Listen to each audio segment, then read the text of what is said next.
नमस्कार किसान भाइयों और बहनों। मैं विवेक राय, कृषि रण के फेसबुक लाइन में आप सबका स्वागत है। हमारे देश में बहुत ऐसे किसान भी हैं जो पारंपरिक कृषि पद्धतियों को छोड़कर नए और प्रगतिशील तरीकों को अपनाकर सफलता की मिसाल कायम कर रहे हैं। एक ऐसी प्रेरणा स्रोत किसान है नितुबिन पटेल मैम, जिन्होंने अपनी मेहनत, समर्पण और नवीनतम कृषि पद्धतियों से न केवल कृषि क्षेत्र में बदलाव लाया, बल्कि महिलाओं के लिए एक नया मार्ग भी प्रशस्त किया। उन्हें 3 दिसंबर को कृषि द्वारा आयोजित और महिंद्रा ट्रैक्टर द्वारा प्रायोजित green farmer of India award 2024 में richest farmer of India award मिला है, जो उनकी कृषि उद्यमता और जैविक और प्राकृतिक खेती के क्षेत्र में किए गए शानदार योगदान का प्रमाण है। ऐसे में आइए आज की चर्चा में उनकी सफलता कहानी के बारे में विस्तार से जानते हैं। साथ ही ये भी जानते हैं कि जो प्राकृतिक खेती है वो किसानों के लिए क्यों फायदेमंद है, किसानों को खेती क्यों करनी चाहिए, इसकी खेती करे किसान जो है, जो उगाए हुए जो उत्पाद है उसकी मार्केटिंग करके कैसे ज्यादा से ज्यादा मुनाफा कमा सकते हैं। नीतू मैम, आपका बहुत बहुत स्वागत है। मैं चाहूंगा कि सबसे पहले आप अपना परिचय दें। जी, बहुत बहुत धन्यवाद। मुझे लाइव जो अपना इंटरव्यू के लिए इनवाइट करने के लिए। मेरा नाम नीतूबेन पटेल है और मैं राजकोट गुजरात से हूँ। मेरा जो कंपनी है उनका नाम सजीवन लाइफ प्राइवेट लिमिटेड है और पिछले 22 साल से इस फील्ड में मैं काम करती जी। मैम, मेरा आपसे पहला सवाल ये है कि आपके बचपन में ऐसी कौन सी घटनाएं थी जिन्होंने आपको कृषि को आने के लिए प्रेरित किया। हूँ। हाँ, बचपन की अगर बात करूँ तो मेरी 10-12 साल की जब उम्र थी, तब से मुझे मन में ऐसा कुछ था कि मुझे कुछ करना है। मतलब प्रकृति के लिए, पर्यावरण के लिए, या तो सेवा, ऐसा एक शब्द दिमाग में था। क्योंकि मेरे जो माता पिता है उनको, मेरे फैमिली को मैंने अ, बचपन से ही सेवा करते हुए देखा था। तो जब मैंने पढ़ाई करी और करियर के लिए सोचा, तो मेरे जो पिताजी थे वो ऐसा बोलते थे कि आपको अगर कोई भी काम करना है तो ऐसा काम चुनो जिसमें लोगों का कल्याण हो। तो एक ही विचार जो दिमाग में था कि लोग का कल्याण कैसे हो। तो जैसे हम कोई काम करते हैं उसमें से भले हम काम करके पैसे कमाते हो, पर वो काम से किसी का अगर भला होता है तो जरूर करना चाहिए।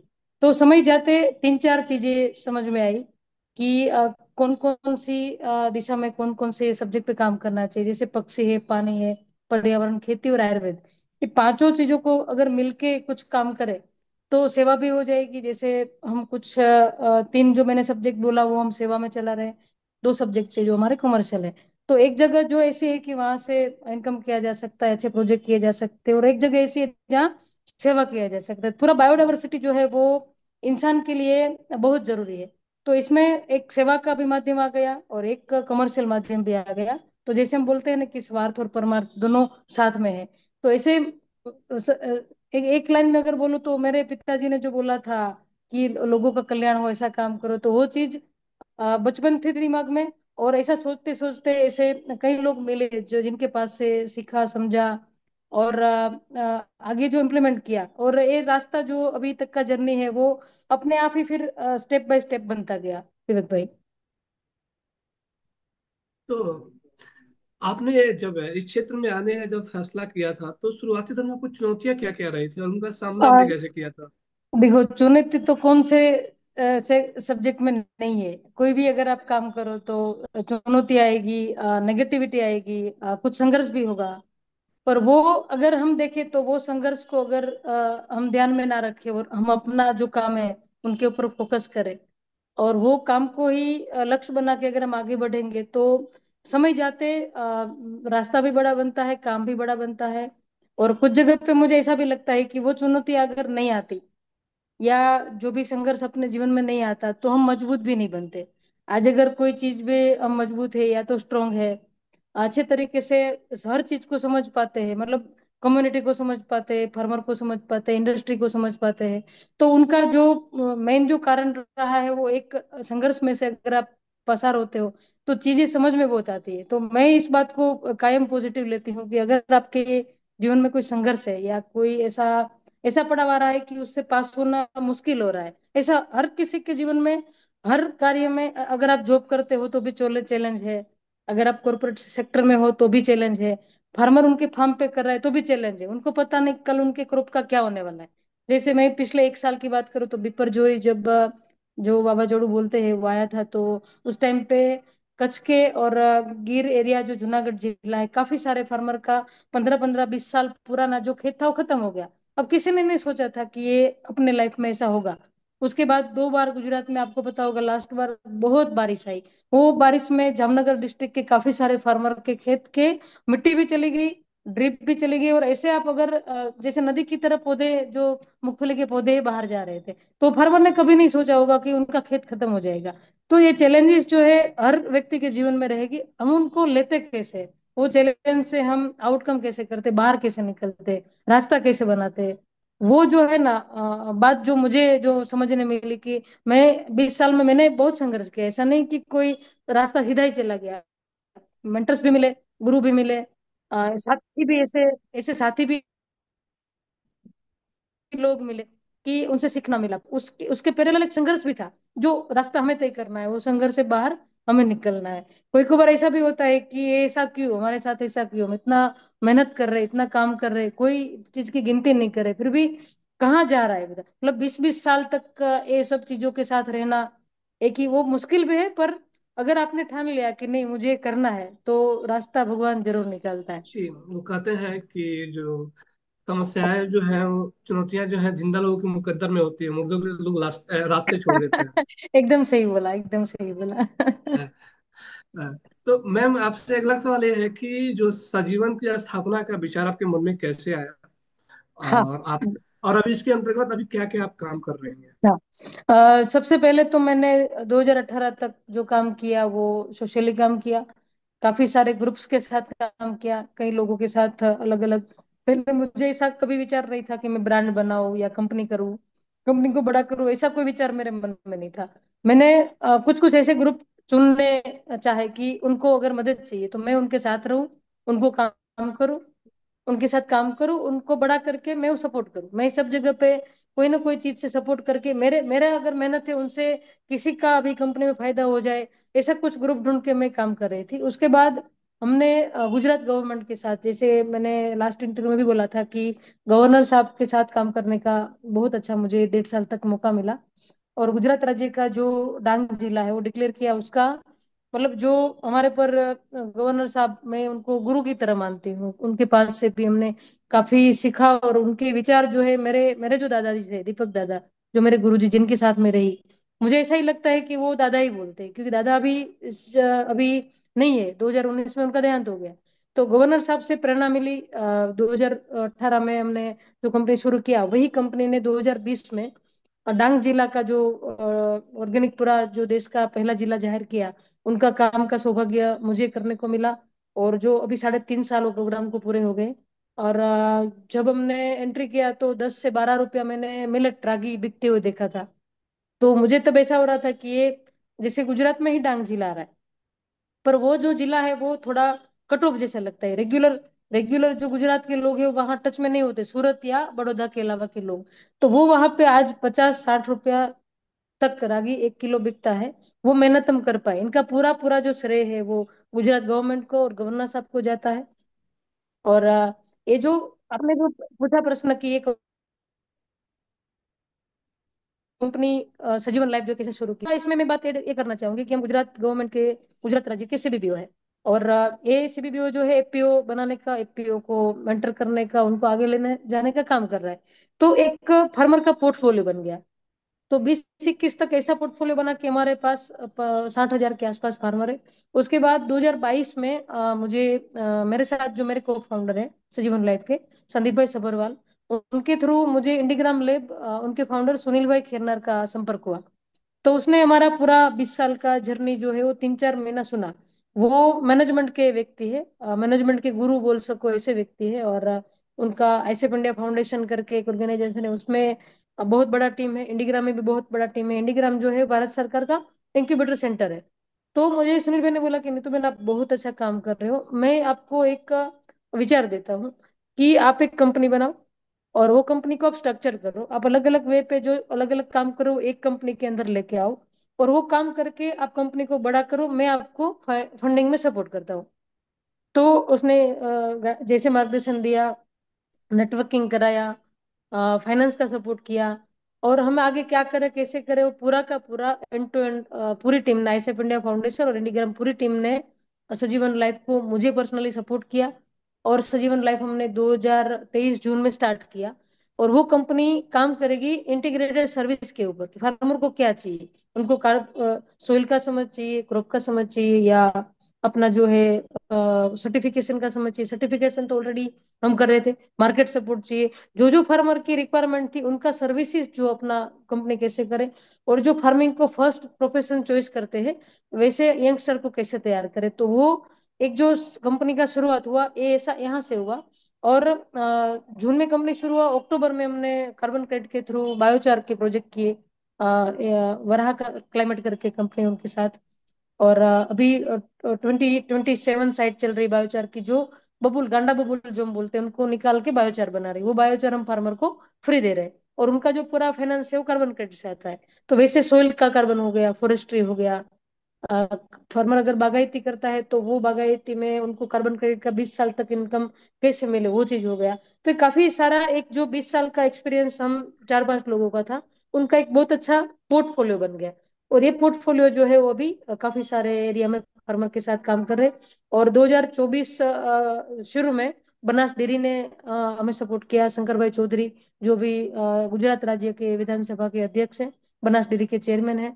और वही डेयरी में जो कोचर साहब है, डेयरी के जो मैनेजिंग डायरेक्टर है संग्राम सिंह साहब चौधरी है।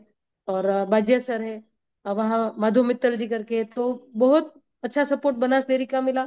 और साथ साथ में हमने भी एक बहुत अच्छी, जो मेरे साथ पुराने साथी थे जो 15 साल से काम कर रहे थे, धीरू भाई है, संदीप है, सबरी बेन है। और नई जो टीम हमारे उसमें जो हमारे सीईओ संजू बेन है, आयुषी है, वहाँ डांग जिला में जिसने काम किया था भरत भाई सोलंकी करके, वो भी बनासकांठा में काम कर रहे हैं। और भी एक टीम जुड़ी है माधव जोशी करके, उनके साथ काफी बड़ा टीम है। तो ऐसे ऐसे पूरा टीम था, नया टीम बनाया, दोनों टीम को मैच करते करके अभी 4 स्टेट में हमारा फिजिकल प्रेजेंस है। और आईसेफ इंडिया की मदद से 20 और स्टेट में हमारा प्रेजेंस है। तो 24 स्टेट में रूरल सेक्टर में इंटीग्रेटेड सर्विस और फार्मिंग प्रोफेशन चॉइस में हम एंड टू एंड काम कर रहे हैं। कुछ भी चीज हो सिर्फ फार्मर को दे दिए ऐसा नहीं, फर्स्ट स्टेप से लेके लास्ट तक फार्मर के साथ। मैम अभी आपने कार्बन क्रेडिट का जिक्र किया, ये जो हाँ है इस वर्ड से हमारे देश के बहुत सारे ऐसे किसान भाई हैं जो इससे अनभिज्ञ हैं। तो मैम चाहूंगा कि थोड़ा इस पे प्रकाश आप डालें कि आखिर ये है क्या, किसान इसका फायदा कैसे उठा सकते हैं। कार्बन क्रेडिट जो है ना बहुत बड़ा सब्जेक्ट है विवेक भाई। अगर कोई अच्छा जो कंपनी है या अच्छा ग्रुप है उसके साथ फार्मर जुड़ के अगर एक मॉडल बनाए, तो फार्मर को जैसे बोलते हैं ना कि एक पौधा लगा दिया और आपको 20 साल तक कमा के देगा, पर वो फार्मर को पता नहीं कि कैसे देगा। अभी काफी सारी कंपनियां हैं, अभी तक क्या चल रहा था कि डॉक्यूमेंट के ऊपर, पेपर के ऊपर काम हो जाता था।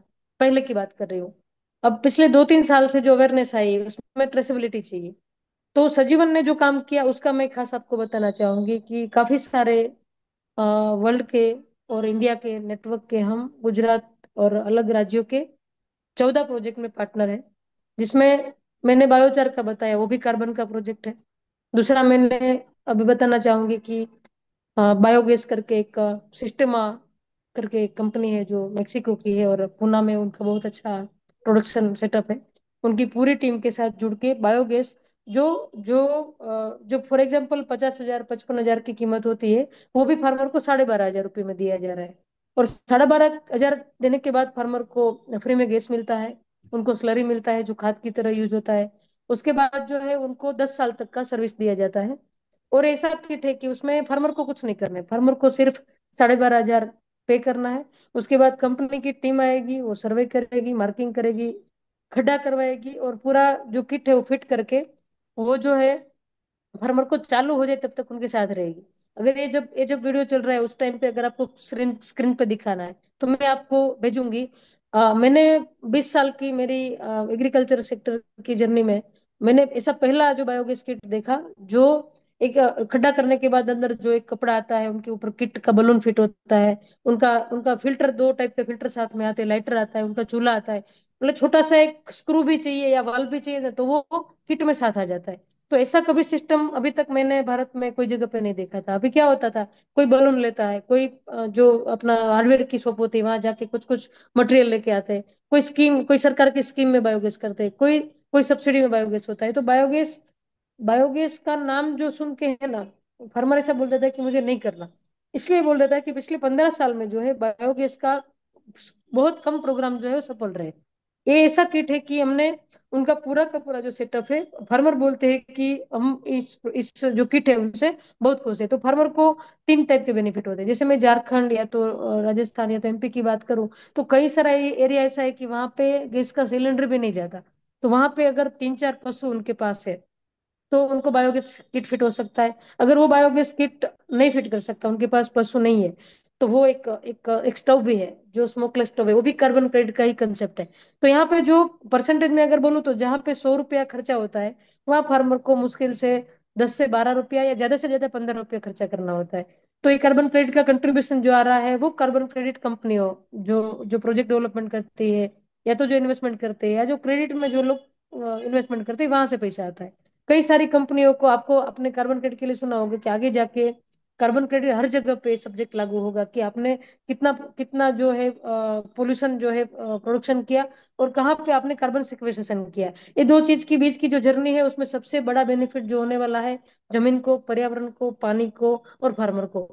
तो ये हो गया बायोगैस और स्टोव का। उसके बाद अगर कोई फार्मर खेत पे बागायती करना चाहता है, तो अगर उसने जैसे फार्मर फॉर फॉरेस्ट करके एक यूएस का एनजीओ है, उनके हम 200 एकड़ हमने पायलट किया और अभी ये 200 एकड़ का चल रहा है।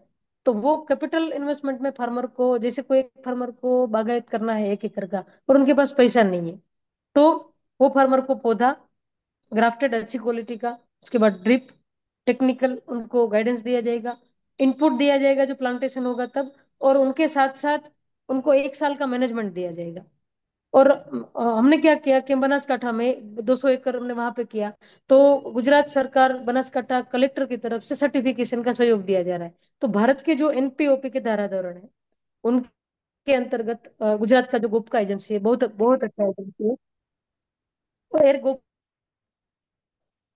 आपका के थ्रू जो है वो फार्मर को नोटिफिकेशन का डॉक्यूमेंट किया जा रहा है। तो जो रेसिड्यू फ्री मटेरियल फार्मर के फार्म पे उगेगा उनका बागायती हो जाएगा।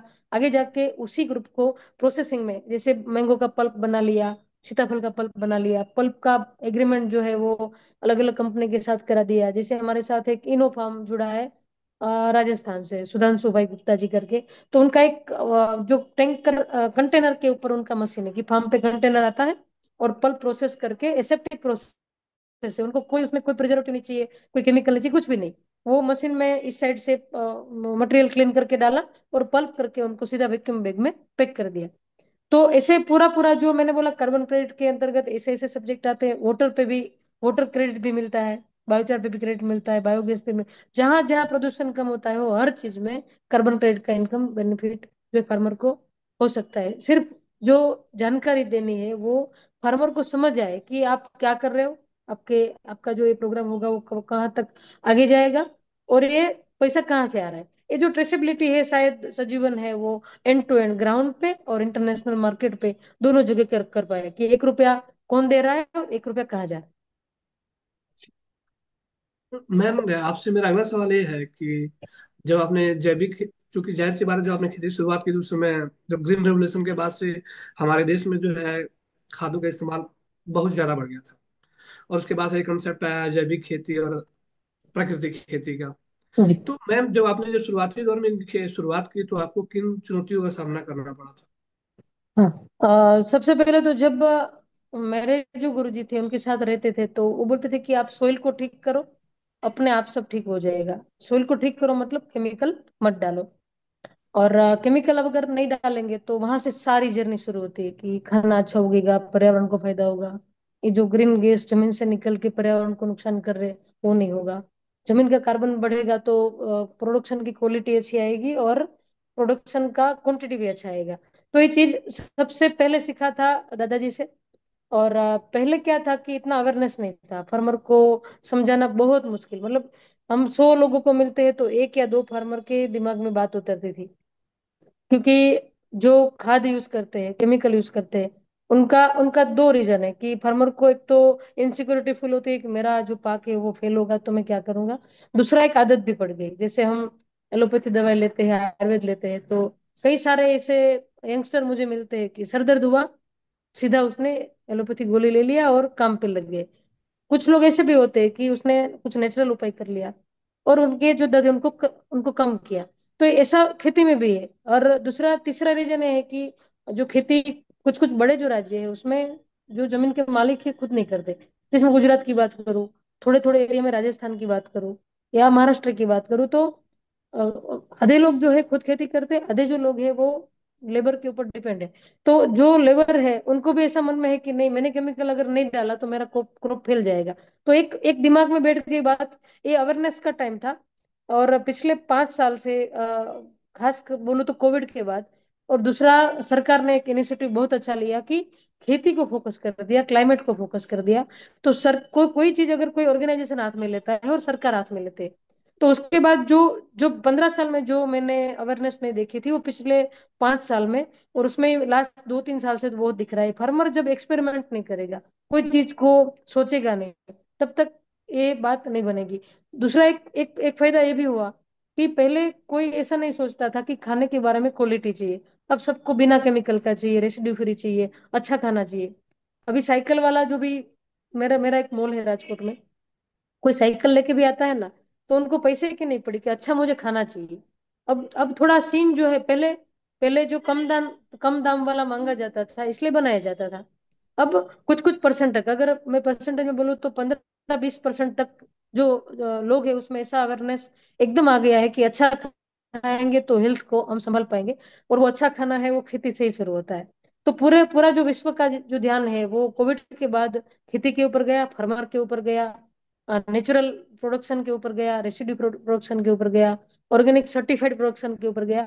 तो डिमांड जब बढ़ती है नेशनल लेवल पे, इंटरनेशनल लेवल पे, तब ऑटोमेटिक जो फार्मर है वो सोच में आ जाते हैं। तो चैलेंजेस तो पहले हर चीज में है, ऐसा मैंने बोला था। तो 15 साल तक कभी ऐसा नहीं लगा कि ये सेक्टर बड़ा होगा, पर इसके अलावा कुछ काम भी नहीं करना था। तो ये जो कोविड के बाद जो लास्ट आदमी था वो फर्स्ट हो गया। अ, मैम मेरा आपसे अगला सवाल ये है कि जैसे कि आपने आचार्य देवव्रत जी का जिक्र किया जो गुजरात के राज्यपाल हैं, जी। अ, तो अभी जो है आप उनसे पहले तो आप आई थिंक आप ऑर्गेनिक फार्मिंग पे फोकस करके खेती करवा रही थी। हाँ जी। नहीं, मेरा मेरा गवर्नर साहब के साथ तो हमने 20 से काम शुरू किया। मेरा कोविड के टाइम पे ही 20 में सबसे पहला मुलाकात गवर्नर साहब से हुआ था। उससे पहले जो मेरे दादाजी थे वो नेचुरल फार्मिंग ही कर रहे थे, जैसे नेचुरो फार्मिंग साइंस, अमृत कृषि, अमृत मिट्टी का जो मॉडल है मैंने उनसे सीखा। और उनका जो मॉडल था वो वैसा था कि जैसे हम जंगल के झाड़ को सोचते हैं तो उसको पानी नहीं चाहिए, तो उनको क्यों नहीं चाहिए? जंगल का जो वृक्ष है वो अपने आप पनपता है, तो मेरे खेत का क्यों नहीं? ऐसा विचार जो मेरे गुरुजी है दीपक दादा, उनके गुरुजी को आया था। और उसने कई सारे रिसर्च किए, कई सारे देश में उसने पदयात्रा करके देश को देखा। फिर उसने जंगल का जब अभ्यास किया तब उसने एक ऐसा विचार दिया कि जंगल का जो मिमिक्री है वो अपने फार्म पे बनाओ। जैसे मैं बोलूँ कि पहले जब जंगल का मिट्टी कैसे बनता है, तो जब अभी जनवरी की टाइम आएगा तो बहुत पवन आता है, तो वनटोल से पत्ते गिरते हैं, तो पतझड़ का रुत आता है, उसके बाद उसके ऊपर मिट्टी गिरती है। उसके बाद जो है बारिश का टाइम आता है तो पानी गिरता है। और जंगल में जो है पशु पक्षी और काफी सारे जो एनिमल रहते हैं, तो उनका मल मूत्र गिरता है। तो 1 इंच मिट्टी बनाने के लिए जंगल को 100 से 500 साल लगते हैं। वही मिट्टी अगर हम खेत पे बनाए तो ऐसा एक मॉडल जो है दादा गुरु ने दिया जो 140 दिन में मिट्टी बन सकती है। वो मिट्टी उनके साथ रह के सीखा, उनके साथ अमृत जल सीखा जो गौमूत्र गोबर और गुड़ से बनता है। तो वो बोलते थे कि अगर फार्मर को फार्म से ही चीज मिल जाए और बाहर का जो खर्चा है उनको कम हो, तो वो जो मॉडल है फार्मर के लिए बेस्ट है। क्योंकि फार्मर बाजार के आधार पे सीट लेना, सीट के बाद उनका उनका जो भी उनके साथ इनपुट देना है वो लेना, आगे जाके जो उनके ऊपर कोई डिसीज आता है तो वो लेना। तो अगर आपकी मिट्टी ठीक हो गई तो वहीं से आपका खर्चा जो है कम हो गया। तो वो पूरा नेचुरल जो प्रोसेस है वो पहले दादाजी से सीखा, और इस बात को आगे सारी चीजों का सपोर्ट मिलता गया और आगे काम करते गए। और ये जो आपने प्राकृतिक बोला, तो प्राकृतिक शब्द और ऑर्गेनिक शब्द में बहुत ज्यादा मैं डिफरेंस नहीं समझ रही। प्राकृतिक शब्द जो है वो गुजराती शब्द है। ऑर्गेनिक वर्ड है जो इंटरनेशनल मार्केट के साथ जुड़ा है। जैसे मैं बोलूँ कि एनपीओपी के स्टैंडर्ड, एनओपी के स्टैंडर्ड, तो एनपीओपी के स्टैंडर्ड है वो भारत के है, उसमें भी ऑर्गेनिक वर्ड आता है। एनओपी के स्टैंडर्ड है वो यूएस के है, तो उसमें भी जो ओ है ऑर्गेनिक का जो है वर्ड आता है। तो कई कई जगह पे फार्मर जो समझता है कि ऑर्गेनिक सर्टिफाइड चाहिए तो उनका एक वर्ग अलग है, नेचुरल चाहिए तो उनका भी एक वर्ग अलग है। 2022 में एक इंटरनेशनल जो एनओपी का स्टैंडर्ड का जो गाइडलाइन है और भारत सरकार के साथ यूएस का एक 15 साल का एग्रीमेंट था, वो 2022 में पूरा हुआ। उसके बाद एनओपी स्टैंडर्ड जो है भारत सरकार के साथ रिन्यू नहीं हुआ, तो काफी सारे एजेंसी बंद हो गई, काफी सारे क्लस्टर थे वो भी बंद हो गए। तो ये इश्यू की वजह से एक नया सेक्टर ओपन हुआ कि रेसिड्यू फ्री मटेरियल चाहिए, केमिकल बिना का मटेरियल चाहिए। तो भारत को जो अभी जरूरत है ना, वो सबसे पहले अगर रेसिड्यू फ्री उगा दिया, प्राकृतिक उगा दिया, नेचुरल उगा दिया, फार्मर कोई भी तरीके से नेचुरल खेती करे। हर फार्मर को एक एक प्रोसेस से हम नहीं माप सकते, और एक ही प्रोसेस में पूरी जो कम्युनिटी है उनको हम शिफ्ट नहीं कर सकते। जैसे फार्मर ने ऐसा सोच लिया कि मुझे अभी अमृत जेल करना है, कोई फार्मर ने ऐसा सोच लिया कि मुझे जीवामृत करना है, कोई फार्मर ने ऐसा किया कि मुझे बायोचार यूज करना है, कोई फार्मर ऐसा भी है कि मुझे बायोगैस के स्लरी से काम करना है, छाछ मुझे स्प्रे के अंदर छाछ डालना है। तो फार्मर को जो अपने हिसाब से कुछ कुछ तरीका दिमाग में बैठता है वो यूज करता है। दूसरा, उनके आसपास के लोग जो जिनको गाइडेंस देते हैं वो यूज करता है। कोई कोई जगह पे वो नेचुरल मेडिसिन भी बाहर से ला के यूज करता है। काफी सारी कंपनियां 3 साल 4 साल में सर्टिफिकेशन में आई, ऑर्गेनिक सर्टिफिकेशन लेके काफी इनपुट बने, वो भी फार्मर यूज करता है। तो एक ही एसओपी से सब चलेगा ऐसा होना मुश्किल है। तो ये सारे मेरे हिसाब से सबके इंडिविजुअल ओपिनियन होते हैं। तो इसमें मैं ये मेरा सुझाव आपके सामने रख रही हूँ कि नेचुरल तरीका जो है वो अपने लिए बेस्ट है। जमीन में केमिकल ना जाए वो बात से मैं संतुष्ट हूँ। फार्मर कोई भी एसओपी यूज करे, उनका जमीन जो है वो समृद्ध होना चाहिए, और वो समृद्धि से उनका पाक भी समृद्ध होना चाहिए। जी। वैसे आमतौर पे मैम चर्चा की जाती है कि जो ऑर्गेनिक है, ऑर्गेनिक तरीके से खेती करना देश भर में संभव नहीं है, क्योंकि इतने हमारे देश में इतने पशु नहीं है जितने मतलब चाहिए, ऑर्गेनिक मैन्योर चाहिए। लेकिन वही कहते हैं कि अगर नेचुरल फार्मिंग करें तो ये संभव है। तो इसलिए मैंने आपसे ये सवाल पूछा था कि जी मतलब जी, क्या जरूर लगता है जरूर कि जरूर। और ऑर्गेनिक में क्या होता है कि हर कोई फार्मर ऑर्गेनिक सर्टिफिकेशन का कोर्स भी बेयर नहीं कर सकता, क्योंकि 1 साल का प्रोसेस नहीं है, ये रिन्यूअल प्रोसेस है। कि अगर आपने कोई अच्छा एजेंसी पसंद किया और आपको उनके उनके पास से सर्टिफिकेट चाहिए, तो वो खर्चा जो है वो 10-15 हजार से लेके 10-15 हजार से लेके 1 लाख 1.25 लाख, अगर अगर आपने वर्ल्ड बेस्ड एजेंसी बाहर का कोई पसंद करा, तो उनका ऑडिट का फीस जो है वो 40-50 हजार है। साल का उनका फार्म का जो फीस है वो लाख रुपए है। तो 1 लाख 1.5 लाख रुपया 2 लाख रुपया तक तो फार्मर को फीस के लिए चाहिए। और दूसरा क्या है, उनका डॉक्यूमेंट जो फार्मर नहीं कर पाएगा, उनको डॉक्यूमेंट के लिए कोई ना कोई एजेंसी, कंसल्टिंग एजेंसी या उनका सपोर्ट चाहिए। तो इस चीज में मतलब हर हर दिन फार्मर का खर्चा बढ़ता है। कभी कभी ऐसा सुनने को मिलता है कि ऑर्गेनिक जो सर्टिफाइड प्रोडक्ट है वो महंगे क्यों है। उनके पीछे के रीजन जो है ना, मेन दो है कि इनका एक तो प्रोसेस डिफिकल्ट है। 3 साल के बाद आपको ऑर्गेनिक का स्टेटस मिलता है जो आप बाहर एक्सपोर्ट कर पाते हो। एनपीओपी के जो स्टैंडर्ड है उनसे आप सीधा अमेरिका के अलावा कोई भी कंट्री में सप्लाई कर सकते हो, पर आपको अमेरिका में अगर सप्लाई करना है तो 3 साल के बाद सर्टिफिकेट मिलता है। और 3 साल तक फार्मर का खर्चा है। उसके बाद ये जब इनको माल ट्रांसफर करना होता है तो उस टाइम पे एक ट्रांजेक्शन सर्टिफिकेट मिलता है, उनको टीसी बोलते हैं। तो अगर फार्मर के फार्म में 1 टन मटेरियल प्रोड्यूस होता है और उनको 300 किलो बेचना है, तो जैसे बैंक में से पैसा ट्रांसफर होता है ऐसे माल ट्रांसफर होता है। वो बिल पे भी एक चार्ज लगता है एजेंसी का, बिल निकालने का 1500 2,000 रुपये 3,000 रुपये। अगर मेरे साल के 100 बिल बनते हैं तो उनका भी मुझे 2-3 लाख रुपया अलग से चाहिए। तो ये पूरा प्रोसेस है। और ये प्रोसेस मैं ऐसा नहीं बोलूंगी कि ये गलत है, पर इंटरनेशनल मार्केट को ये प्रोसेस चाहिए, यूरोप को ये प्रोसेस चाहिए ट्रेसेबिलिटी वाला, यूएस को ये चाहिए। तो अगर कोई क्लस्टर बनता है, कोई एफपीओ बनता है, या 1,000-2,000 फार्मर का ग्रुप बनता है, और उसमें जैसे अमूल का मैं बात करूँ तो अमूल की अभी एनपीओपी के अंदर स्टैंडर्ड में ऑर्गेनिक बहुत अच्छा रेंज आ गया। तो तीसरे साल जो है ट्रांजेक्शन सर्टिफिकेट निकलता है। तो अमूल ने डांग जिला जो अपना है वहां से माल लेने के लिए प्लान किया बनास डेयरी के थ्रू। शंकर भाई चौधरी ने मुझे बोला था कि डांग का जब भी आपका तीसरा साल शुरू होगा वो माल हम बनास डेयरी परचेस करेगी। और वो परचेस करके अमूल में सप्लाई करेगी, तो वो प्रोसेस भी अभी चल रहा है। तो ये 3 साढ़े 3 साल के बाद जो फार्मर को मिलना चाहिए पैसा, वो मिलेगा अब। दूसरा फार्मर को क्या बेनिफिट हुआ कि गुजरात सरकार ने हर फार्मर को हर साल उनका जो प्रोडक्शन कम होता है उसके लिए उनको एक ग्रांट भी सपोर्ट किया।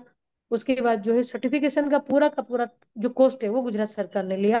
और इसमें सबसे ज्यादा जो सपोर्ट रहा वो गवर्नर साहब का सपोर्ट रहा। जी मैम, जो सजीवन के अंतर्गत जो भी मतलब उत्पाद बनाए जाते हैं, चूंकि मैंने वेबसाइट पे विजिट किया, कई सारे बहुत सारे उत्पाद दिखे मुझे। तो वो जो उत्पाद बनाए जाते हैं, उन उत्पादों की खासियत क्या होती है, और वो अ, कैसे मतलब क्रिएट बनाए जाते हैं? एक तो जितना मैंने छोटा सा यूनिट बनाया है और एक छोटा सा मेरा मॉल है, वो मैंने सीखने के लिए समझने के लिए बनाया था। थोड़े बहुत फार्मर के पास से मटेरियल ले पाते हैं, और वो मटेरियल लेके हमने 250 प्रोडक्ट का एक एसक्यू किया है। उसमें जैसे आसाम के कुछ हमारे फार्मर है, वहां से हल्दी आ रहा है। कुछ गुवाहाटी शिलोंग एरिया से कुछ फार्मर है, वहां से हल्दी आ रहा है। कश्मीर में हमारे आईसेप इंडिया के कुछ फार्मर है, वहां से कुछ मटेरियल हम ले रहे हैं, जैसे केसर है, बादाम है, अखरोट है, वैसी चीज। गुजरात के कुछ फार्मर है, कुछ डांग के फार्मर है, डांग से हमारी रागी आती है। कुछ फार्मर हमारे राजस्थान के हैं, वहां से हम थोड़ा धनिया ऐसा कुछ लेते हैं। यहाँ लिमिट के आसपास का जो एरिया है, हमारे साथ फार्मर जुड़े हैं, वहां से मूंगफली, पोरबंदर के एरिया से मूंगफली लेते हैं। तो बल्क में मटेरियल, रॉ मटेरियल लेके भी हम बाहर सप्लाई करते हैं। जैसे गुलाब सिंह तेल हो गया, उनको हम बहुत अच्छा क्वांटिटी में मूंगफली सप्लाई करते हैं। रिलायंस में हमारा कुछ कुछ हल्दी है, धनिया पाउडर है, रागी है, और हमने बाजरा भी सप्लाई किया है। तो कुछ कुछ मटेरियल जो है उसमें सिर्फ प्रोसेसिंग का एक जो मैनेजमेंट का कॉस्ट रहता है, उतना ही ऐड करके ट्रेसेबिलिटी के साथ हम फार्मर का माल जो है वो रिलायंस में देते हैं। प्राइम फ्रेश करके एक कंपनी है जो वेजिटेबल और फ्रूट के साथ हमारे साथ काम कर रही है। तो बड़ी कंपनी को इन्वाइट करना और कुछ प्रोडक्ट से उनका ब्रांड बनाना, कुछ प्रोडक्ट से जो रॉ मटेरियल की तरह बेचना। और इसमें जो खासियत है वो खास करके क्वालिटी की है। कम केमिकल वाला माल भी जाता है फार्मर को, जो पहले साल ऑर्गेनिक करता है या प्राकृतिक करता है, दूसरे साल वो फार्मर के लिए कोई मार्केट की जगह नहीं है। तो कुछ कुछ ऐसे रेस्टोरेंट है कि जिनको क्वांटिटी में 1 टन 2 टन 5 टन माल चाहिए, तो वो भी अरेंजमेंट करा देते हैं।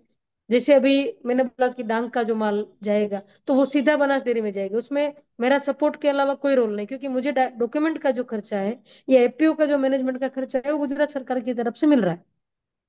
तो ये हुआ सजीवन की प्रोडक्ट का बात। और अभी 2025 और 26 में हम 20 मॉल करने जा रहे हैं पूरे गुजरात में। और वो करेंगे हम छोटे छोटे जो युवा भाई बहन है जिनको एग्रीकल्चर सेक्टर पसंद है, तो उनको एग्रीकल्चर पे फील्ड पे नहीं आना, रूरल पे काम नहीं करना, शहर में काम करना है। तो हम जो एग्री एग्री कल्चर को प्रोफेशन चॉइस करना चाहेंगे, इससे युवा भाई बहनों को इन्वाइट करना चाहेंगे फॉर 20 मॉल। इन जो मार्केटिंग होगा, सेटअप होगा, ई कॉमर्स से ऑनलाइन है सब। जी मैम, मेरा आपसे अगला सवाल ये है कि जो आपने जो 10,000 एकड़ भूमि पे जो जैविक और प्राकृतिक खेती में बदलने का जो कदम उठाया था, वो कैसे संभव हुआ, और आपने ये इनिशिएटिव कब लिया था? 10,000 एकड़ से ज्यादा जमीन हो चुका है। सिर्फ मैं डांग की बात बोलूँ तो डांग में ही 60,000 बीघा जमीन है, जो हुआ 10,000 हेक्टर। अगर एकड़ में बोला जाए तो 20,000 प्लस, राइट। और हमारा जो एफपीओ है उसमें भी काफी सारे फार्मर है। उसमें 75% ज्यादा जो फार्मर है वो प्राकृतिक में है। तो एक क्लस्टर बना गुजरात सरकार के जो 2 प्रोजेक्ट है उनकी वजह से। और बाकी जो बनासकांठा में 6,000 फार्मर जुड़े, तो सब मिला के अभी 1 आध लाख बीघा के आसपास तो जमीन हो गया हमारा। 10,000 एकड़ जो आपने देखा होगा वो साइट पे लिखा है, वो पुराना, बहुत पुराना हमारा वेबसाइट है। और नया वेबसाइट अभी कंस्ट्रक्शन चालू है। और मेरे ख्याल से जनवरी एंड तक नया वेबसाइट जो है वो लॉन्च। जी मैम, अब आपसे अगला सवाल ये है कि आप स्वयं एक महिला किसान है, तो जो अन्य जो देश की जो महिला किसानें हैं, उनको सशक्त बनाने के लिए आपने कौन से कदम उठाए हैं सजीवन के अंतर्गत? जी, पहले तो मैंने ऐसा सोचा था कि मुझे ही खेती करना है, मुझे ही इस सेक्टर में बड़ा होना है। और जब इस सेक्टर बड़ा होगा, हम बड़े होंगे, तब मुझे गांव से और शहर से कई बहनों को जोड़ना है। जैसे अभी मेरी कंपनी में बहनों की संख्या ज्यादा है, तो किसी के पास 2 घंटे का, 3 घंटे का, 4 घंटे का टाइम है, तो शहरों से ऐसी बहनों को हम डॉक्यूमेंट के काम में, कम्युनिकेशन के काम में, कुछ मार्केटिंग के काम में, अगर अगर हमने कोई अच्छा वीडियो बना लिया तो उनके ड्राफ्ट के काम में, कुछ वीडियो के शूट के काम में, ऐसे हम एग्रीकल्चर को समझ पाए, ऐसे तालीम देके शहरों से बहनों को हाफ टाइम या 2 घंटा 3 घंटा भी जोड़ते हैं। बहुत बहुत बड़ी संख्या में ब्रिलियंट ब्रेन घर पे बैठा है, और वो बहनों की संख्या में है।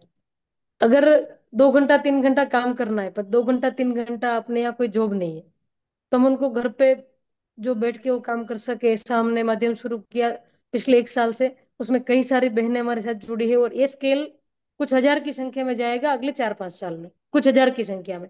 कि आप घर पे बैठे हो, आप क्या कर सकते हो, आपको आपके अंदर क्या मतलब इनोवेटिव आइडियाज जो है वो, ऐसा नहीं कि कंपनी से ही निकलते हैं, कंपनी के डायरेक्टर से ही निकलते हैं। कई कई आइडियाज जो है वो घर पे बैठे जो बहन है उनके पास क्रिएटिविटी है, उनको कुछ करने का मन है।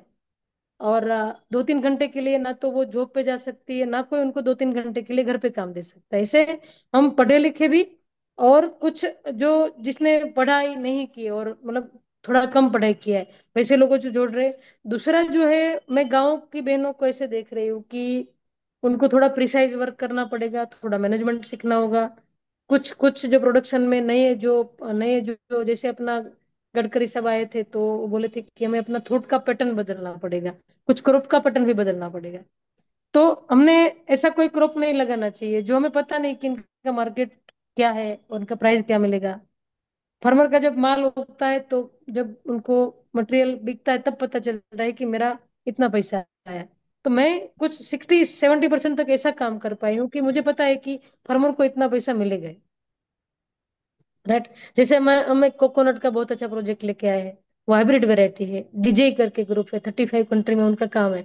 हाइब्रिड वेराइटी पहला ऐसा वेराइटी है जो 2.5 साल 3 साल के अंदर प्रोडक्शन शुरू हो जाता है, और फिक्स गारंटेड। जैसे उनके जो मेन जो चेयरपर्सन है डॉक्टर लोबो साहब ऐसा बोलते हैं कि आपने अगर 10 पौधे लगाए तो आपका घर का खर्चा निकल गया, अगर आपने 100 पौधे लगाए तो आपको और कोई जगह पे कमाने की जाने की जरूरत नहीं है। तो वो प्रूव कर चुके हैं, 50 ईयर पुराना ग्रुप है। काफी एरिया में काम कर रहे हैं। अभी फार्मर को पता नहीं है कि ऐसा भी कोई वैरायटी है जो मेरे फार्म पे इनकम दे सकता है। और अगर हमने कोई कोकोनट लगाया तो वो कोकोनट में 6 साल 7 साल में प्रोडक्शन आता है। उनकी कंपैरिजन में अगर इनका कंपैरिजन देखे तो 2.5-3 साल में प्रोडक्शन शुरू हो जाता है। 250 से 300 पर प्लांट कोकोनट का पीस का प्रोडक्शन है। तो रैंडम जो खेती हो रहा है उसमें से कुछ कुछ जगह पे बहनों को बाहर आना होगा। तो हम क्या करते हैं, एक एक एक करके एक एक बीघा के छोटे छोटे मॉडल बनास डेयरी के साथ रह के हमने बनासकाठा में कुछ 500 फार्मर को चुना है, बहने फार्मर को, भाई फार्मर भी है उसमें। तो उनके फार्म पे मॉडल करवाना, मॉडल लगवाना, एंड टू एंड उनके साथ रहना, उनको सिखाना। कि जैसे दूसरा प्रोजेक्ट हम वी ग्रो वुड इंडिया करके है, जो भारत में वी ग्रो वुड का आज से 3 साल पहले स्थापना हुआ। 10 साल 12 साल की मेहनत के बाद जो है ये कंपनी भारत में आ पाया। अजीत भाई थॉमस करके हमारे ग्रुप में जो Bricks life agri private limited company जिसमें सजीवन जुड़ा है, वो पूरे भारत के एक्सक्लूसिव पार्टनर है। और सजीवन जो है उनका इम्प्लीमेंट पार्टनर है। अभी लेटेस्ट जो हमने मॉडल किया वो बनासकाठा में किया, टिम्बर के ऊपर। बहुत काम भारत में हुआ, पर टिम्बर में सफलता जितनी चाहिए थी उतनी नहीं मिली।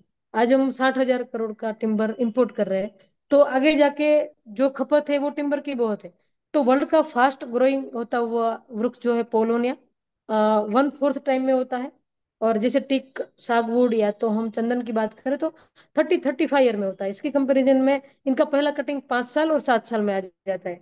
और आपको पता होगा कि जर्मनी जो है वो बहुत मतलब पॉलिसी में या तो प्रोजेक्शन में या तो इम्प्लीमेंट में बहुत स्ट्रॉन्ग ग्रुप है। और उसके साथ रह के जो हमने सीखा कि उनको कोई भी पायलट में एक पौधा लगता है तो उनको एक एक पौधा का उनको स्टोरी पता होता है कि ये इनमें क्या तकलीफ है, उनको क्या चाहिए। ओजीआई टेक कराते हैं, पूरे फार्म को एंड टू एंड मैनेज कराते हैं। जर्मनी से एक छोटे से प्लॉट के लिए 2-2 3-3 बार विजिट होती है। लोकल जो इंडिया से काम करते हैं हमारे साथ, उनका कटिंग कैसे करना, ग्राफ्ट कैसे करना, पौधे को स्ट्रेट कैसे रखना, उनका केयर के इतना इतना माइक्रो गाइडेंस दिया जाता है। ऐसा हमारे यहाँ अपने सेक्टर में अभाव है। जैसे फार्मर को कोई गाइडलाइन देता है कि ऐसे ऐसे करो, यूट्यूब से मिलता है। कोई लिख के देता है कि आप अपना जो मैंने दिया कि आपको सुबह इतना करना है, शाम को इतना करना है। अब वो फार्मर फार्म पे जाता है, उनका दिमाग थियरी से काम नहीं करता। फार्मर जो है वो उनको विजुअल समझ में आता है। अगर आपने उनके साथ रह के स्टेप 1 स्टेप 2 स्टेप 3 सिखा दिया, तो वो बहुत अच्छा काम कर पाएगा। तो ये कोकोनट में, ये अपना अपना ये पोलोनिया में मोरिंगा पाउडर जो बनाते हैं, उसमें मोरिंगा के प्लांटेशन में, हर्बल खेती का भी बहुत अच्छा मार्केट है। तो उसमें तो हमें सर्च क्या करना चाहिए, जिनका फ्यूचर अगले 5 साल 10 साल 15 साल सिक्योर है। जो चीज इंपोर्ट होती है उनके ऊपर भी हमने अगर ध्यान दिया, तो भी मार्केट जो है स्टेबल होते होते 10 15 साल चले जाएंगे। हम एक चीज देख रहे हैं कि जो फार्मर एक करता है तो हजारों फार्मर करते हैं, तो प्राइस भी डाउन हो जाता है, माल भी डंपिंग होता है, और माल डंपिंग होने की वजह से उनका डिमांड भी जो है कम हो जाता है। वो हम काफी चीजों में पिछले कई साल में देख रहे हैं। जी मैम। वैसे हम एक विकासशील देश हैं, और एक विकसित देश बनने के लिए जरूरी है कि जो हमारे देश की जो आधी आबादी है वो भी कंधे से कंधा मिला के आगे बढ़े और हर एक कार्य को करे। तभी हम एक विकसित देश बन सकते हैं। और जाहिर सी बात है कि महिला किसानों की जो भागीदारी है कृषि क्षेत्र में, वैसे भी 60 70 लगभग 70% है अगर माना जाए तो कार्यों को लेकर। तो और जो बीच का ये जो गैपिंग है 100% में, जो मतलब अदर क्षेत्र में नहीं है शामिल और इसमें भी नहीं है शामिल, जो सिर्फ चार दीवारी तक सीमित होकर रह गई है, इन महिला किसानों की भागीदारी बढ़ाने के लिए सरकार या संगठन सब क्या अपेक्षा रखती है? सरकार से तो काफी मदद मिल रही है सबको। जैसे प्रति वर्ष पर प्रति हेक्टर पैसा दिया जाता है। तो सब इक्विपमेंट में जो है सब्सिडियां है। कोई कोई चीज के ऊपर तो 75% 80% तक सब्सिडियां हो गई है, जो उनका जो पैसा है सरकार की तरफ से दिया जाता है। जैसे ड्रिप में भी सब्सिडी है। और ये सबसे अच्छा सरकार का जो मॉडल है वो एफपीओ है। एफपीओ जो है वो इतना अच्छा मॉडल है विवेक भाई, कि उसमें 5 साल का जो मैनेजमेंट सपोर्ट, उसके बाद मार्केटिंग सपोर्ट, उनका अवेयरनेस का सपोर्ट, वहां तक कि फार्मर का एपीओ का जो ऑफिस है उनका रेंट, उनका इलेक्ट्रिक बिल, उनके बाद उनका सीईओ का जो सैलरी, अकाउंटेंट का सैलरी। पर इसमें ये जो प्रोग्राम इतना अच्छा था, पर कुछ कुछ जगह पे सफल नहीं हो पाया। और इनका जो मेन जो रीजन है वो, जो 3 स्टेप में प्रोग्राम है, कि भारत सरकार का प्रोग्राम है। जैसे मैंने बोला, हम गुजरात के सीबीबीओ है, तो अलग अलग डिपार्टमेंट के अंदर आते हैं, अलग अलग डिस्ट्रिक्ट के लोग भी इसमें जुड़ते हैं, फार्मर भी जुड़ते हैं। तो ये जो चैनल जो है ना इतना लंबा बन गया कि ट्रेसेबिलिटी जो है मैच नहीं हो पाया। कुछ कुछ एरिया में जो काम हुआ वो पेपर पे हुआ, फंड लिया गया, इसकी वजह से नीचे फार्मर को पता ही नहीं चला कि एपीओ क्या कर रहा है। कुछ जगह पे खुद फार्मर ने इनिशिएटिव लिया। तो सीबीबीओ, फार्मर और सरकार, तीनों का अगर मेल बन जाए और एक कॉम्बिनेशन बन जाए, तो एपीओ से अच्छा प्रोग्राम कोई नहीं। इतना सपोर्ट शायद MI70 के बाद की अभी तक की बात करूं, तो इतना अच्छा प्रोग्राम सरकार का पहली बार आया, जिसमें एंड टू एंड सपोर्ट है। उसके बाद एफपीओ को कुछ चाहिए, फॉर एग्जांपल अगर नाबार्ड से एफपीओ ने कुछ लिया, तो व्हीकल जो लेते हैं उसमें 65% तक सब्सिडी है, जो अभी तक कभी नहीं दिया गया था।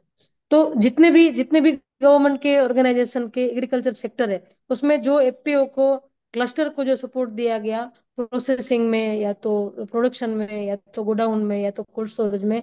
पर जो फार्मर को वो समझना चाहिए कि हम क्लस्टर है, तो हमें प्रोसेसिंग के लिए क्या चाहिए, हमें गोडाउन चाहिए कि नहीं, हमें मशीनरी चाहिए कि नहीं। अब हो क्या रहा है कि हर फार्मर वैल्यूडेशन करना चाहता है। अगर एक फार्मर वैल्यूडेशन करता है तो उनको उनको प्रोडक्शन सेटअप चाहिए, उनको गोडाउन चाहिए, उनको रॉ मटेरियल के लिए कैपिटल चाहिए। उसके बाद उनको जो कायदे लगते हैं, फूड का लाइसेंस चाहिए।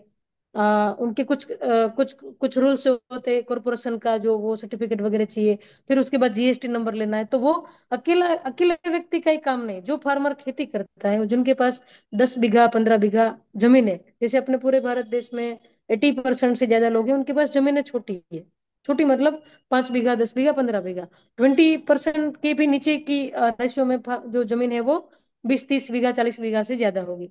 तो प्रोसेसिंग किसको करना चाहिए? या तो जिनके पास बड़ी जमीन है उनको करना चाहिए, उनके पास सब्जेक्ट है कि नहीं। फॉर एग्जांपल मैंने बोला कि आपने कोकोनट डाल दिया, तो कोकोनट अगर आपने 100 एकड़ डाल दिया, तो आप कोकोनट शुगर का प्रोसेसिंग कर सकते हो, ऑयल का प्रोसेसिंग कर सकते हो, कोकोनट ऑयल, कोकोनट का कोपरा निकाल के उनको भी सप्लाई कर सकते हो। तो ये एक हो गया प्रोसेसिंग। अब छोटा फार्मर खुद प्रोसेसिंग करने जाएगा, तो उनका खर्चा कम ज्यादा होगा, उनके पास टाइम कम है खुद की खेती संभालना, और बाहर जाके उनको मार्केट ढूंढना।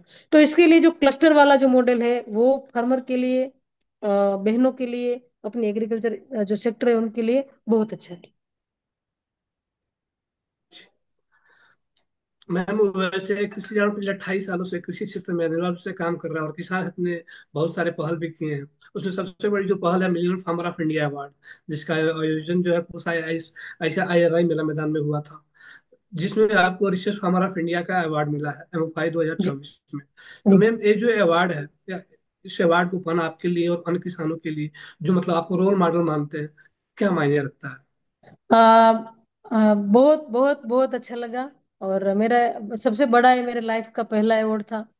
पहले मैं ऐसा सोचती थी कि सोशल मीडिया या तो हम काम करते हो दिखाना, वो क्यों जरूर है, वो पता पहले नहीं था, सही में बोलूँ तो मैंने मेरा FB का अकाउंट भी नहीं था, मैं इंस्टा पे भी नहीं, कोई भी जगह पे नहीं हूँ। हम जो काम करते थे करते थे।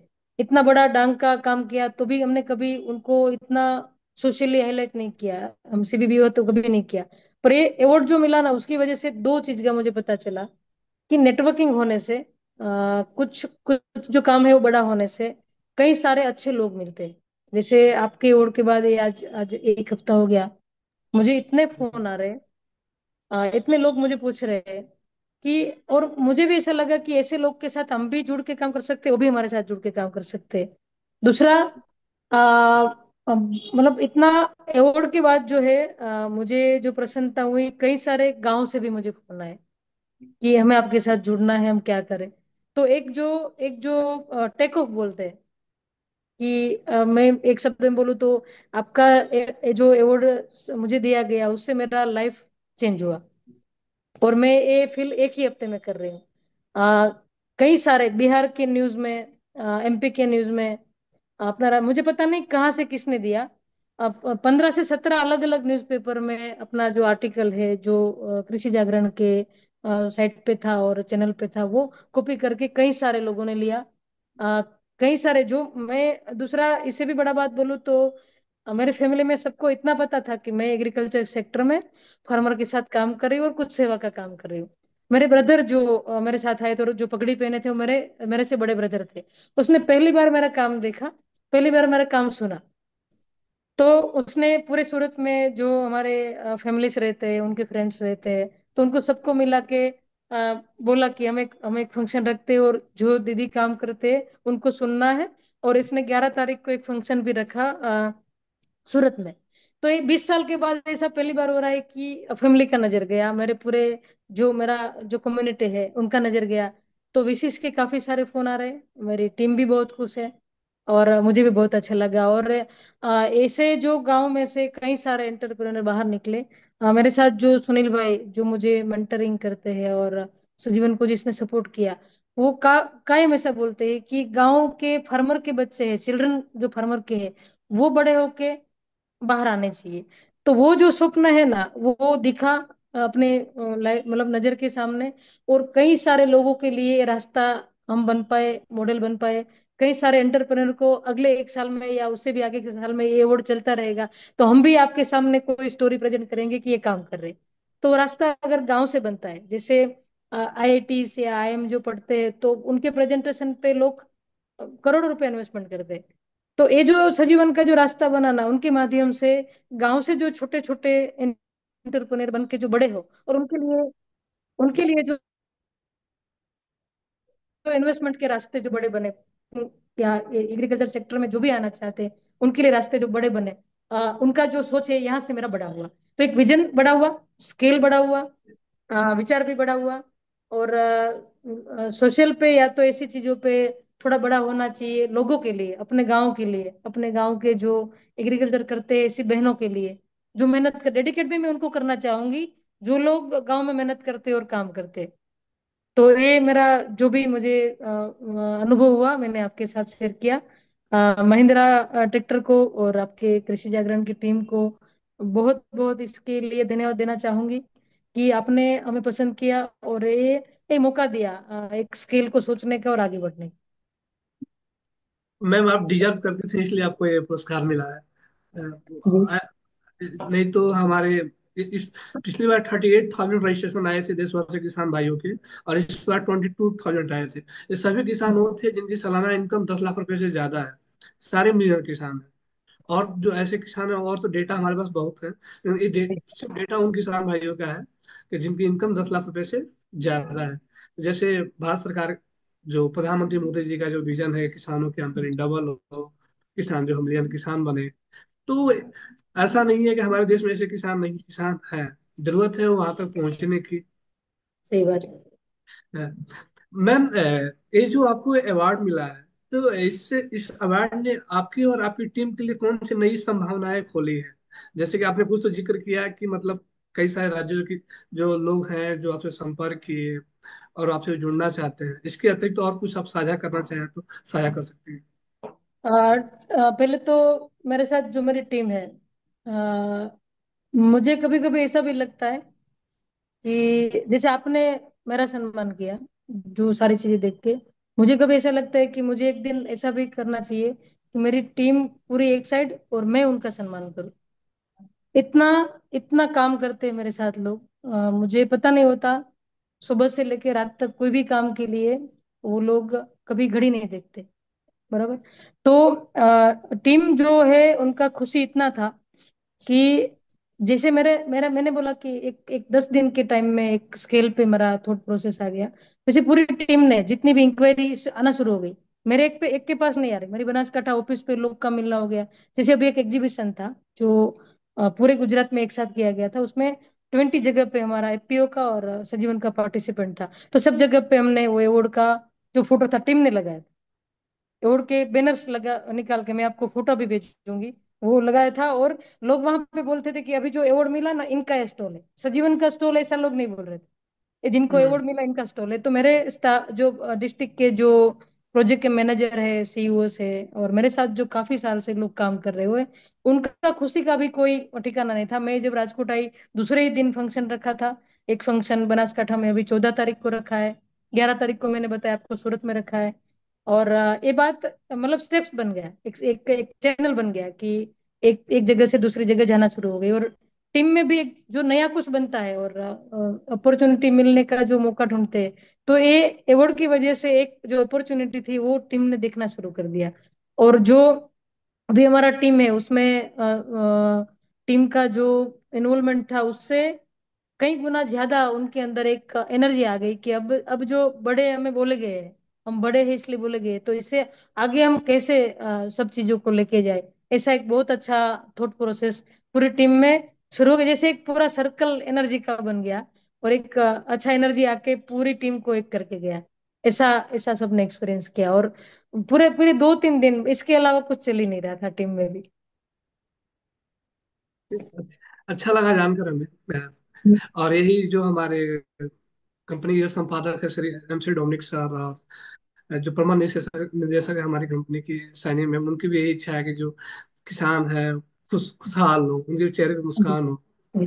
अ, मैम, आपसे अगला सवाल ये है, वैसे तो आप पर्यावरण से जुड़ के ही काम कर रहे हैं, जैविक खेती हो या प्राकृतिक खेती हो, पर्यावरण से कनेक्टेड ही है। मेरा इसी से जुड़ा हुआ सवाल ये है कि मतलब किसान जो है और ज्यादा से ज्यादा पर्यावरण के अनुकूल खेती करे, उनको जागरूक करने के लिए आप फिलहाल या फ्यूचर में कोई ऐसा कोई योजना बना रही है? हाँ, हम पर्यावरण को समझाने के लिए फार्मर के साथ 2 मॉडल लेके आ रहे हैं।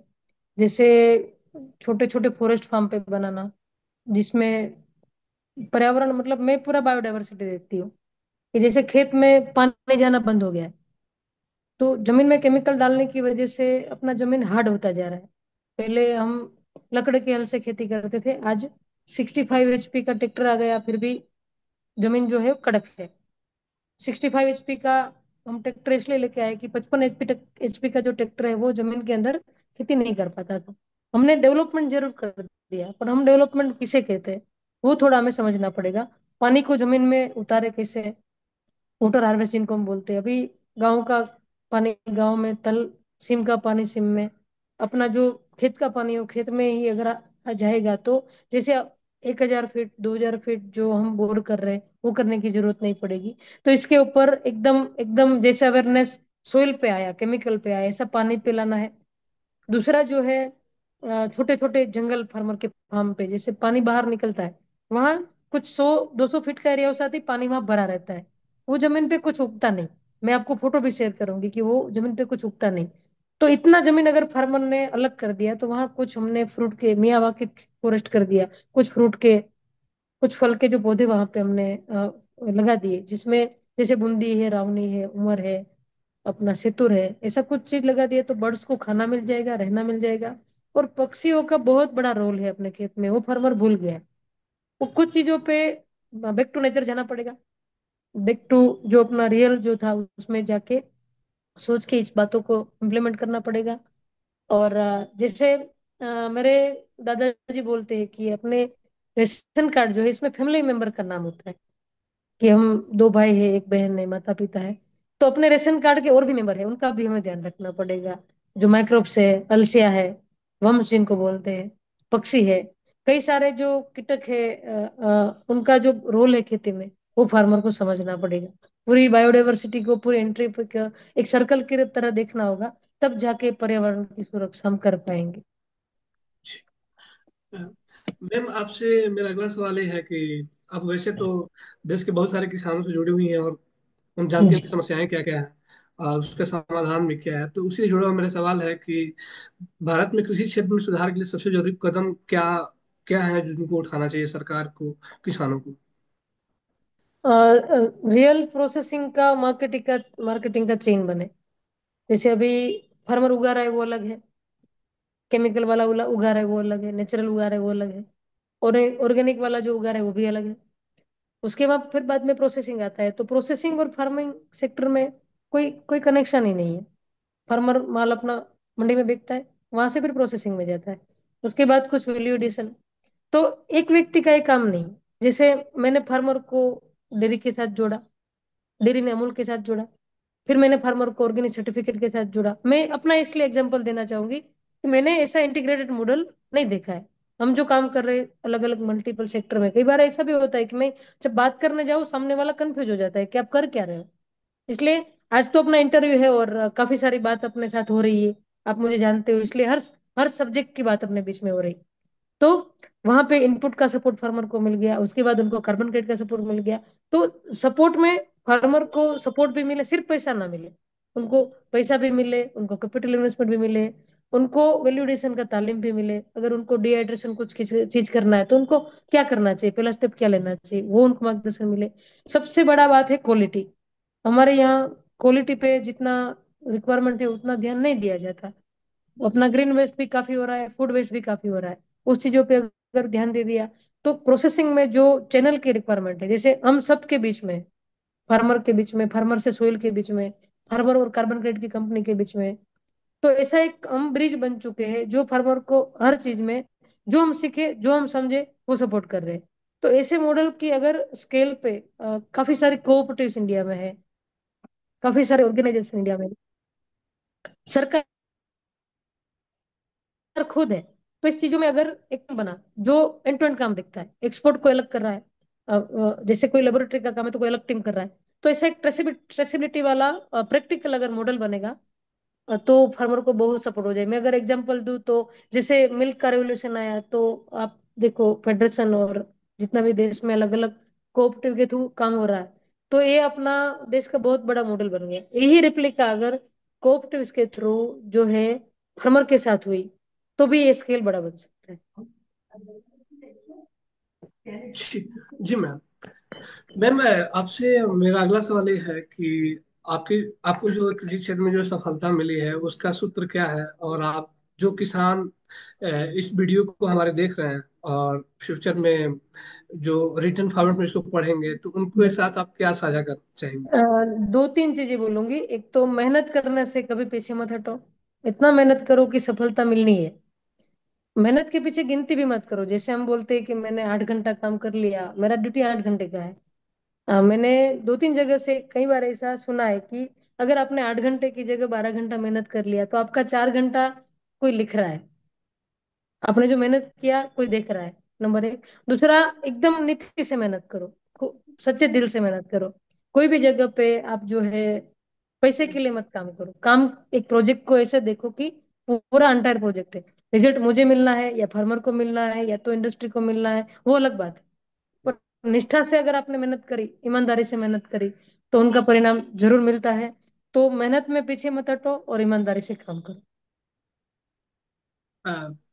मैम आपसे आखिरी सवाल यही है कि अभी जो है आप और आपसे जुड़े हुए मतलब जो फार्मर हैं लगभग कितने रकबे पे का कृषि कर रहे हैं, और आपका जो जी मैम। 60,000 के आसपास फार्मर सीधे सजीवन के साथ जुड़े हैं जो ऑन बोर्ड है। और हम जो आईसेफ इंडिया फाउंडेशन के साथ जुड़े हैं उनके साथ 4.5 लाख फार्मर है। तो 5 लाख के आसपास फार्मर को आईसेफ इंडिया और सजीवन दोनों एंड टू एंड गाइडेंस दे रहा है, लीड ले रहा है, और जो भी सपोर्ट हो सके फार्मर को करता है। जी मैम। और अभी मैम आपका जो सालाना टर्नओवर है वो कितना है? अभी हमारा ये मार्च हम क्लोज करेंगे 35 CR के आसपास। 35 जी मैम। मैम आपने निसंदेह काफी अच्छी जानकारी दी है, और आज का जो चर्चा है वो काफी सारगर्भित रहा है। और मैं आशा करता हूँ कि जो भी किसान इस चर्चा को सुने होंगे जरूर इससे लाभान्वित होंगे। और एक चीज और मैं कहना चाहूंगा कि आप भले ही गुजरात से आते हैं, गुजराती वहाँ का मुख्य लैंग्वेज है, लेकिन आप हिंदी में धारा प्रवाह बोलती हैं। जी जी जी। तो इसी के साथ मैं इस चर्चा को मैं यहीं पे समाप्त कर रहा हूँ। कृषि से जुड़ने के लिए आपका बहुत बहुत धन्यवाद। नमस्कार। धन्यवाद।